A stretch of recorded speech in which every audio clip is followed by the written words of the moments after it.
Hi, welcome to the channel.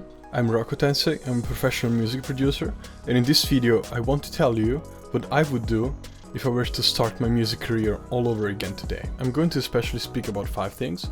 The first one is the distinction between music and music production. Second one is my personal mistakes, things I would have liked to do better, my step-by-step approach on how to do it, so how to start, and what I would do if I were to start again. Fourth, how long it would take me, or how long it would take you using those strategy approximately. It obviously depends on you, but how long it would take you. And finally, the mindset I would have want to have in the beginning. I think that making a distinction between traditional music and music production is important because there's many people that start or they already have some knowledge. For example, they play guitar or they play piano growing up. For example, me, when I started producing, I didn't have any musical knowledge. So I was learning 2 things at the same time. I was learning production and music. So when I opened my first DAW is software like FL Studio, Ableton. It took me around 1 year of practice before I was even able to make a beat that sounded remotely good. Because again, I was learning production and music. If you like this video, please make sure to leave a comment and a like. It always helps me. And to subscribe to the channel if you want to see more.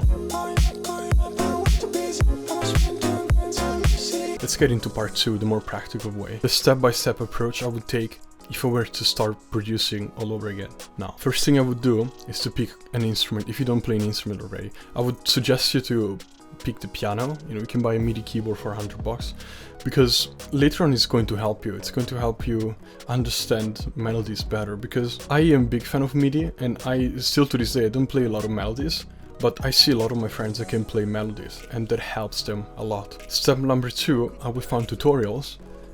Very long tutorials that go step by step, and I will try to copy people. I will try to copy exactly what they do, exactly the same type of beat, and I would just keep copying people. Because think about it, if you keep copying, for example, 10 different people, then you will learn one little technique every time. So if you combine what you learn by copying those 10 tutorials, you will end up having hundreds of little tricks that then you can use in your own projects. Step number 3, that I would try to find a genre that I want to learn, a type of production that I want to learn. For example, in the beginning I was really interested by feature bass, score music and hip-hop beats. The thing is, those 3 are very different, they take different skill set to master. After around 1 year of production, I decided to focus on hip-hop beats because I felt like it would be easier in my case to get my foot in the door, to make maybe money with it, and I felt that it was cool for my style because I like to work on multiple projects at the same time. What I like the most about beats is that it doesn't take too long to make some. You know, you can make beats in 2 to 3 hours, whereas if you make a full song, full production song, for example, an EDM song or house song, it might even take you 1 week, 2 weeks, even longer sometimes in the beginning. Since I really like to make different projects, I decided to go with beats. The next thing I would do, that I would try to get some mentorship one-on-one. You could hire some very talented producer to teach you one-on-one for very cheap, because the truth is a lot of very talented producers don't really earn a lot, or a lot of people just do it for fun, or maybe they have fun teaching. So you could reach out to someone you really admire that is fairly big, and you could really get some cheap prices. I know people that have songs with millions of plays that would charge, for example, $20, $30, $50 an hour for one-on-one tutoring. And learning on YouTube is good, it works, but I think that having someone that follows you step by step is also going to help you, because sometimes you're going to be overwhelmed, and having one person that looks right into your case, takes the time to look at you, is going to really help you. And it doesn't need to be that expensive. Even if it's a little bit more expensive, I think that at the end of the day, you're going to profit from it, you're going to benefit from it, because you're going to invest money in this. So usually when people invest money, they are more likely to invest time in those things as well. It's more likely for you to take a lesson very seriously rather than a tutorial. The next step would be to set a schedule on for how many beats you want to make. What I did in the beginning is that I tried to make 1 beat every week. Then I challenged myself, I tried to do 2 beats every week. And then I tried to do 3 beats every week. Obviously I was uploading them on YouTube. I tried to do 3 every week, then 5, then 7, then 10, and when I arrived to 10 I obviously stopped, because at that point I felt like I was making a lot of beats just for the quantity. I feel like if you focus on quantity in the beginning, you know how to work later on quality, because if you don't really know how to work, how to finish tracks, then your quality levels are going to be lower. because you don't really know how a finished track should sound, so you don't really have a lot of elements to compare with. One element that is really important is music theory. A lot of people will tell you to forego music theory, that you don't need it, but I think that you do, because when you know music theory, you know what you're doing musically. You're not just clicking random notes. There are two elements of music theory that I think every producer must know. The first one is how a scale works. So you have minor, major, you have scales, degrees, all these things. There's a billion videos on YouTube. You should at least have the basics for that.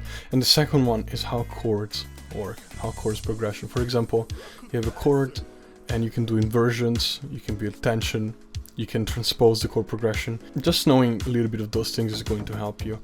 If you want me to make one of those for producers, please leave a comment and I might try to do it. The final step is to learn by listening. The truth is that YouTube tutorials are really good, but a lot of themes that are treated in tutorials depend on the algorithm on YouTube. If everyone is making videos about 808s basses, then YouTube is more likely to recommend a video about 808 basses. So YouTubers are more likely to do that content, and you're more likely to get more content about those. Yet it doesn't mean that 808 basses are the most important parts of production. The way that I learn now, for example, I simply listen to music. I listen and I try to understand what is going on. Part 3 are my personal mistakes and things I regret. The thing that I probably regret the most is to not play any instrument at the beginning, because it's true, for production you don't need to play any instrument, but playing an instrument is going to help you a lot. Especially, I would say the two most important instruments you could learn is either a guitar, playing the guitar, or the keyboard, so a MIDI keyboard, what people call piano. I like to call it MIDI keyboard. The reason is that when you play guitar is a very different instrument than the piano, and so you can get a very distinct and particular sound just by playing this one instrument, and it's not that hard to play. And the piano is very interesting because it would allow you to play any instrument as you produce. It would allow you to play synth, because a MIDI keyboard essentially, it's a keyboard that can play any sound you put on. So you can play actual piano, you could play synth, you could play many things. And I regret not doing it because production is a skill based on, I would say, knowledge and practice. So in production, if for example you learn a new concept, you could improve your production by 10% in 1 second just by knowing something new.